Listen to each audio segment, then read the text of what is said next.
The following program has been edited down from its original length and comes from the DVD, The Receding Floodwaters, with Michael Oard. Visit us today to obtain the whole program.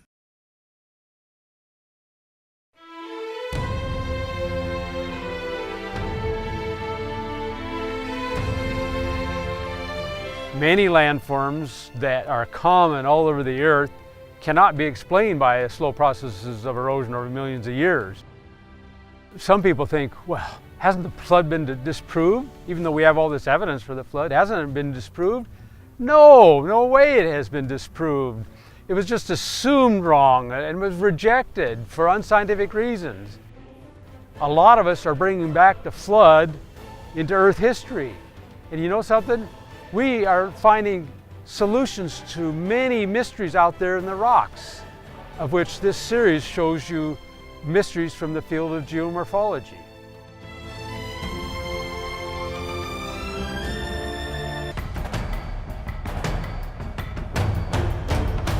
Welcome to the Flood Geology series, the programs where leading scientists take you exploring around the world to view the geologic evidence for the biblical flood and how its effects shaped the earth during and after this worldwide cataclysmic event only 4,300 years ago.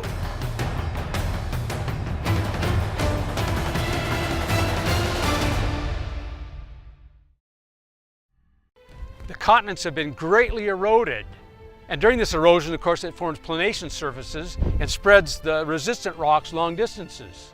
That's why you can go to a lot of places and go down through a thin soil and find bare rock. I mean, if we had millions of years of erosion and soil formation, we should see dozens of feet of thickness of pulverized rocks, soils, or even hundreds of feet. There's exceptions because we have a lot of post-flood landsliding and other features that would form thicker debris piles or rock piles and soils. This erosion we know happened rapidly, and the best example on this is Devil's Tower. Now, Devil's Tower in northeast Wyoming is approximately 1,200 feet tall and 1,000 feet wide. It goes straight up. It's very likely the throat of a volcano. The throats of volcanoes, or even if it's some other mechanism, still has to form under sedimentary rocks. So the sedimentary rocks in northeast Wyoming, in that whole area there, had to be at least to the top of Devil's Tower, and very likely much deeper, maybe 6,000 feet above that. In fact, the uniformitarian geologists believe it was 6,000 feet deep there. But as you eroded all this sedimentary rocks from the top of Devil's Tower, 1,200 feet down, Devil's Tower was hardly eroded at all. The width of it's still the same, and supposedly this happened over millions of years. How can you erode a horizontal surface over thousands of square miles, and yet Devil's Tower with vertical walls is hardly touched at all? Well, that makes no sense at all, because vertical faces erode faster than horizontal surfaces by far, because we have a lot of rock fall. Not only that, Devil's Tower has a lot of cracks in it called joints. In that area, you get a lot of water in there that would freeze and thaw, and that would tend to want to expand and knock that Devil's Tower into a pile of blocks. In fact, I don't think Devil's Tower can exist more than 10,000 years old. But the fact that it's still there, well, all the plain strata got eroded thousands of feet down, indicates you had to do it rapidly, because we know that if you eroded this field right now by a flash flood, the erosion leaves erosional remnants. It's typical of floods to leave erosional remnants. And so for some reason, Devil's Tower was a little harder probably, and therefore the flood could not erode it out, and it left it hanging as a vertical tower 1,200 feet tall.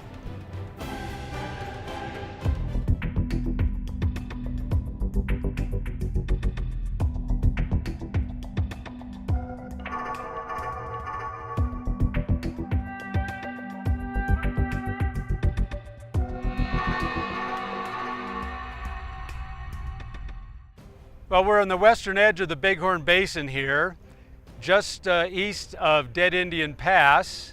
The Bighorn Basin is about 70 miles east-west and about 120 miles north-south, and it's filled with sedimentary rock. In the northern Bighorn Basin here, it's filled with about 15,000 feet of sedimentary rock. In the southern Bighorn Basin, it's about 25,000 feet. And further out is the Bighorn Mountains, which rise up to 13,000 feet. Just in front of us is Hart Mountain, which is one of those limestone blocks that broke off from a huge limestone depositional area east of Yellowstone Park and slid, moving over 100 miles an hour to the southeast. And this is one of the blocks that slid out into the western Bighorn Basin. It's not the furthest block that slid. The McCullough Beaks, way out there that you can't see, is the furthest block of limestone that slid. One of the significant things about Hart Mountains is that it slid on top of the valley fill sediments of the Bighorn Basin. And when you look at it, the base of Hart Mountain stands about 1,500 feet, maybe up to 2,000 feet above the bottom of the valley. So after all this material collected in the valley, the top was eroded about approximately 2,000 feet or more, and I believe that happened during the channelized phase of the flood.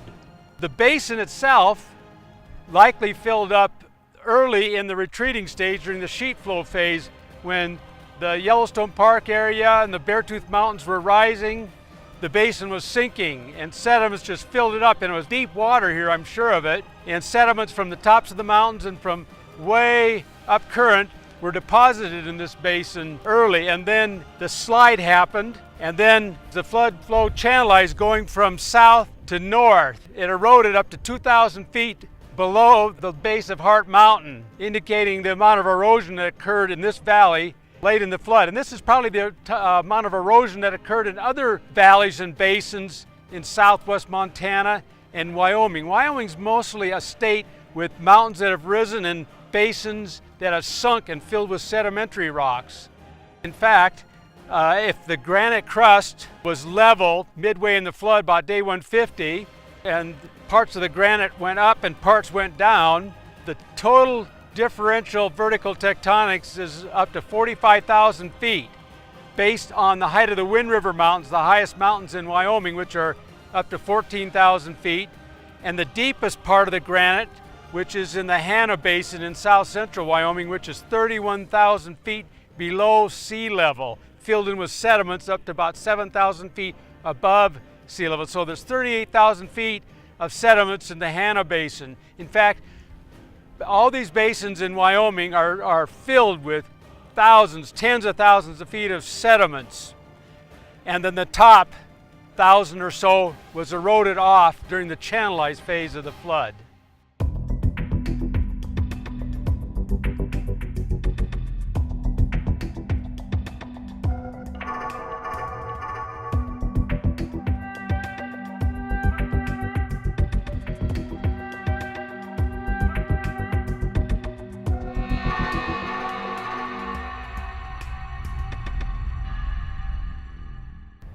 Well, here we are in the Madison Valley, about 20 miles south of Ennis. And before us, we have a very unique mountain. It's called the Sphinx. Next to it's called the Helmet. In between there's a saddle. What this mountain is a pile of conglomerate. Most of the rocks are limestone cemented together, and there's 3,000 feet thick. And there's also cross beds indicating currents that deposited catastrophically. But it's the only mountain like this in the Madison Range. But there's also about a dozen other mountains throughout southwest Montana that form some of the highest peaks in the ranges of southwest Montana that are like it. It's reddish because there's a lot of iron oxide within the limestone conglomerate. Also, we find the same conglomerate down in the valleys. So how do we explain this? I think this gives us a big clue on what happened late in the flood, because you didn't really put a fence around where the Sphinx is right now and then just dump 3,000 feet of conglomerate somehow. No, it had to be laterally extensive. And when you connect the Sphinx with other mountains in here, it looks like we had 3,000 to 5,000 feet of limestone conglomerate that was maybe 60 miles wide north-south and maybe 30 miles east-west. And it's the same type of limestone we find in the mountaintops of these mountains. But it couldn't have come from there because it's sitting on top. So where did it come from? Here's what I think happened. I think the limestone came from the west. And to the west of us is a granite outcrop. called the Idaho batholith over a wide area. And this limestone probably was continuous into Idaho.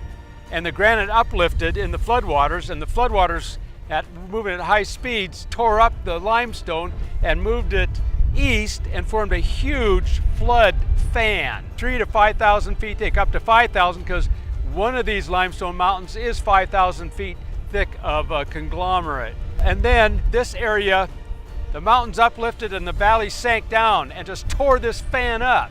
95% of it eroded out and left about 5%, of which some came up with the mountains and formed these isolated peaks of a limestone conglomerate. What is the big picture that went on here? Well, it was late in the flood when the mountains were rising and the valley sinking down, and the floodwaters were eroding the tops of the mountains that were rising, starting from the west and moving east, forming this fan. Powerful evidence of the deposition from this erosion, and then the tearing it apart, just tremendous tectonics. Probably 10, 20,000 feet of tectonics occurred here, of mountains going up and valleys sinking. So this is powerful evidence of what happened in the retreating stage of the flood, when the mountains and the continents were rising up out of the floodwaters, and the valleys, like this valley here, and the ocean basins were sinking, and the water was running off at high speed, eroding the continents, in some cases eroding and spreading the gravel just to the east of where it was eroded from, forming this fan. And then it's interesting that there's lots of quartzite conglomerate and gravel all through this area. Some of it's high up in the mountains and some of it's down in the valleys. But the quartzite is not mixed in with the limestone except very locally, and the limestone conglomerate came first. It's kind of interesting that the belt formation probably had limestone on it, and once it got eroded and spread, then the quartzite eroded on top of it and was generally separated from the limestone. And if any limestone was mixed in with the quartzites coming from the west, the powerful turbulence probably would pulverize it, so you generally have just limestone gravels and conglomerates separate from the quartzite gravels.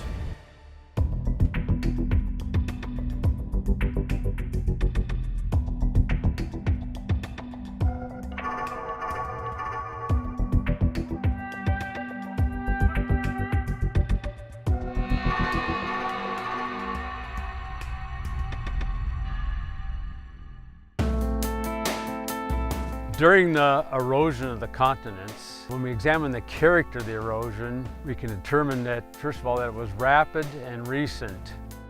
For instance, along southern Africa for about 2,000 miles, the edge of it is ringed by an escarpment. Escarpment is a high cliff. The escarpment is sometimes vertical, sometimes sloped like this. It looks like it's flat on the top, like a tableland as they call it, but it's really a planation surface where it's been planed flat during the sheet flow phase of the flood. And then you got to have the escarpment, and then you have a coastal plain. Now there's debate among uniformitarians on the origin of these escarpments. In fact, they have serious trouble explaining them, but it looks like the sediments were closer to the coast, the sedimentary rocks mostly. There's sometimes igneous rocks in them, and that the escarpment backed up from the coast, sometimes maybe 60 miles or more. It appears that the water from the flood was flowing off as a sheet perpendicular off the coast towards the ocean, and it was forming like a huge waterfall, or in this case it'd be kind of a little ripple, because we're talking about deep water. And so it's eroding the escarpment back. And then the coastal plain, it shows some dissected planation surface, but the planation on the top above the escarpment is still generally flat in many of these escarpments, especially in South Africa. Now in Southeast Africa is the most spectacular one. It's called the Drakensberg, where it's about 10,000 feet high is the escarpment. You find these escarpments along other coasts. They're called, we'll call them coastal escarpments. And they're erosional escarpments, not faulted. You find them in eastern Brazil, you find them in western India, and you find them in eastern Australia, almost the width of Australia, about 1,500 miles long. In Australia, it's about 3,000 foot high escarpment. Some places it's totally eroded, and so in a few little places it's eroded out. The fact that you still have cliffs and steep slopes indicates that these escarpments were eroded not very long ago, because vertical faces and steep slope erode a lot faster than horizontal surfaces. And also, uniformitarians have the bind where these escarpments are fairly young. They're in the Cenozoic era, probably around 50 million to 30 million years ago in their time scale. So they're recent. In fact, the erosion is too fast for their time scale, so they're kind of searching around for other mechanisms. But during the flood, they can form rapidly. And the fact that there's still vertical cliffs and steep slopes indicates that these escarpments were formed not that long ago. Another indication of rapid erosion is the leaving of erosional remnants. There's thousands of them across the earth. Sometimes there's sedimentary remnants like a mesa with vertical cliffs around it, maybe 1,000 feet tall. You have some of these in the middle of the Powder River Basin of northeast Wyoming called the Pumpkin Buttes, indicating 1,000 feet of sediments were over that area and were eroded off. And since there are hard rocks at the top of the Pumpkin Buttes, you can add probably another 1,000 feet, indicating 2,000 feet over the whole Powder River Basin was eroded off at one time.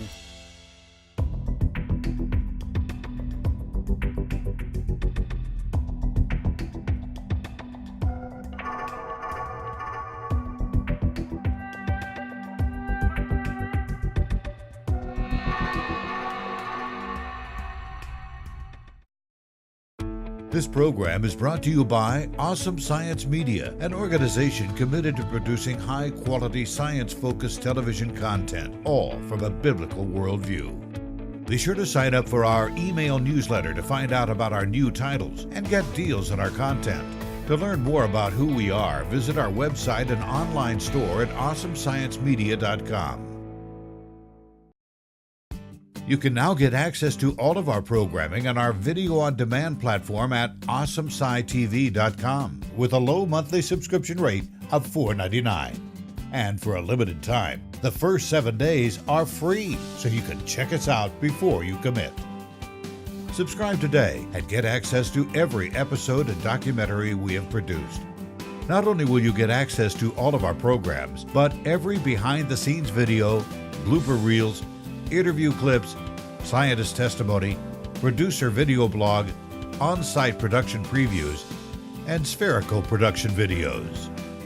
Awesome Sci TV will also be the place where we release our newest content, so you'll be the first in the world to see our newest episodes and documentaries.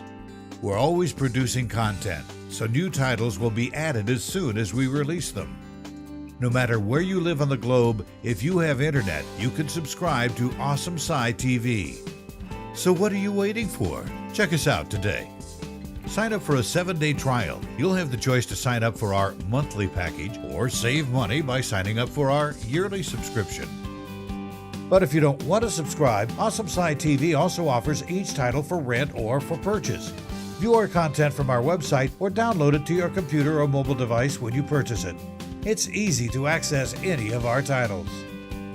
Get all of our great programming and build up your faith in God's Word. Remember, for a limited time, you can sign up for a 7-day free trial. Go to awesomescitv.com to sign up now. Well, here we are in the Beartooth Mountains at Rock Creek Vista Point at about 9,200 feet on the way up to the top of the Beartooth on the Red Lodge Cook City Highway. What you see before us, besides Rock Creek, you see the tops of the Beartooth. The Beartooth Mountains represents one huge planation surface, planed in granite and gneiss. And it's been uplifted and faulted to different elevations. The elevation you see here is about 10,000, 11,000 feet. The top peaks here are the highest peaks in Montana, like Granite Peak at over 13,000 feet. And when you see those, they're planed off flat. Well, the planation surface has been considerably roughened by erosion, but you can generally see it if you just look at the ridges around and some of the parts that have been folded up that are still flat top. And not only has it been roughened, but it's been dissected. Probably when it came up, it cracked, and water during the channelized flow phase of the flood took advantage of those cracks and widened them, like we see in Rock Creek here. Now, this planation surface, it could have formed at 2 times during the Genesis flood. It could have formed early in the flood as an exhumed surface. The exhumed surface is one that's formed, flattened, and then sediments pile on top of it, and then it's re-eroded or exhumed. As it uplifted, there's evidence that the top of this granite was eroded because we find erosional remnants of the limestones and other rocks that were capping this at one time. Or if it's an exhumed surface, it could have been made early in the flood when there was a huge amount of turbulence that caused fast currents to just plane down the upper crust, this is the upper crust of the continents right here. It could have planed it down. But there's evidence that this could have happened late in the flood during runoff. The reason is because you have a lot of plain mountains in the area. The tops of the Wind River Mountains are plain flat. Also, the southern Absaroka Mountains have been plain flat and dissected, and the Absaroka Mountains formed late in the flood. So planing did happen late in the flood. And when the Wind River Mountains rose, it eroded the sedimentary rocks off the top of it, and it tilted the sedimentary rocks along the edge. And some of those sedimentary rocks that were tilted were plain flat. And that would happen late in the flood. So at this point, I have not made up my mind whether this is an exhumed planation surface early in the flood or late in the flood as the floodwaters were running off the continents. Well, planation surfaces are found on all the continents, even in Antarctica, because some of the mountains that stick up out of Antarctica are plain flat. Often planation surfaces are at the tops of mountains. In fact, two secular geomorphologists wrote a book on the origin of mountains. They believe that planation surfaces were very extensive at one time because at one time the earth was pretty flat, and this was probably midway during the flood. And then suddenly uplift occurred and breaking up of this planation surface. Mountains formed and erosion occurred because this is mostly underwater, and often the planation surface was totally destroyed, so you have pretty sharp mountains. Other times it wasn't. So the planation surface is still left on the tops of the mountains. And I go along with this because there's a lot of planation surfaces even in the Rockies. You still see some in the tops of the Colorado Mountains. You see the Wind River Mountains, the Uinta Mountains are planed, the Absaroka Mountains, and here the Beartooth Mountains, and many other mountain ranges of the earth have been planed. So I go along with Ollier and Payne's hypothesis that we had a huge planation surface at one time that uplifted, faulted, and eroded. And this goes along with another geomorphologist from the University of Natal in South Africa, Lester King, a renowned geomorphologist. In fact, he was a world traveler. He documented these planation surfaces on all continents. And he said they were once much more extensive, and they've since been eroded to smaller remnants. By smaller remnants, I mean they might be 1,000 square miles or even some places 10,000. In Africa, there are hundreds of thousands of square miles in extent, like the Serengeti is a flat planation surface. The sedimentary rocks and metamorphic rock, igneous rocks below it are warped like this. And if you'd extend those up above the surface, they'd be like this, and they've been planed flat by some powerful current over a huge area, indicating the width of the current. These planation surfaces once were much more extensive, but been eroded to smaller remnants since then.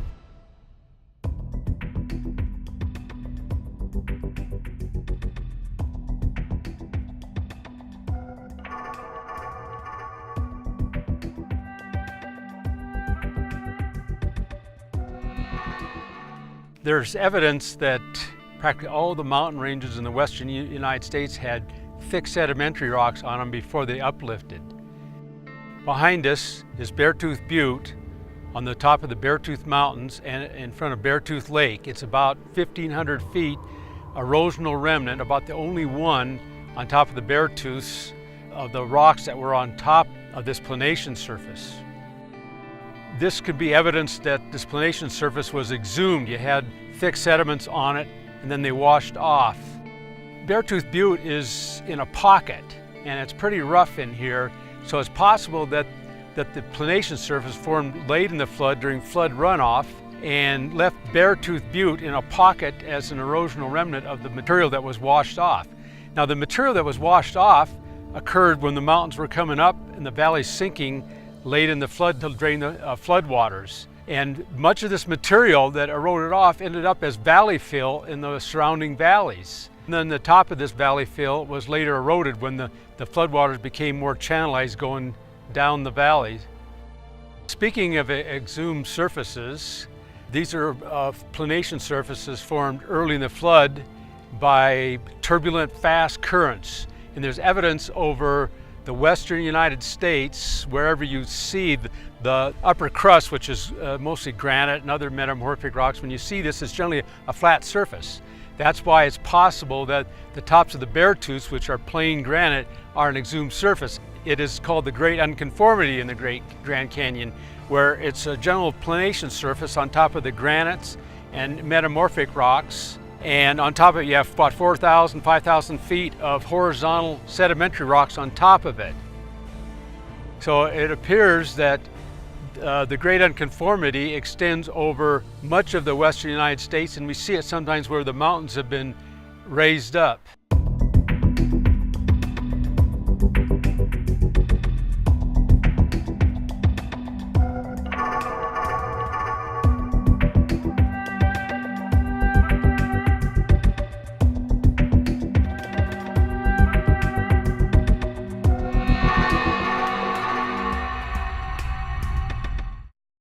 Hi, I'm Kyle Justice of Awesome Science Media. I'm glad you're watching our programs. I hope you've been ministered to. Some of you might feel called to give towards our ministry, to help us produce even more great programming. I'm going to show you how. We've tried to be creative in the way we partner with our viewers, so we've set up a special producer's website just for you. Similar to crowdfunding, we have partnered with Patreon, a site that helps support us as content creators on a monthly basis. By giving, you become a producer with us. As a thank you for your support, we have set up several rewards depending upon how much you'd like to give. From exclusive access to extra content, a first look at our new programs, behind-the-scenes specials, to special one-on-one monthly hangouts with our hosts and experts. We want to thank you in some big ways. So here's how it works. Go to our website at awesomesciencemedia.com and select the special Become a Producer icon at the top. You can watch the introduction video first. Then on the right, you'll see various giving levels and what rewards you'll receive. Pick one and the website will lead you through the sign-up process. Then more than once a month, you'll get email notifications when the rewards are available. You can even give as little as $1 a month. By becoming one of our producers, you'll be able to help us produce even more great programming every month. We'll reach the world with the message of our great Creator. Thank you for your help and support. We look forward to partnering with you.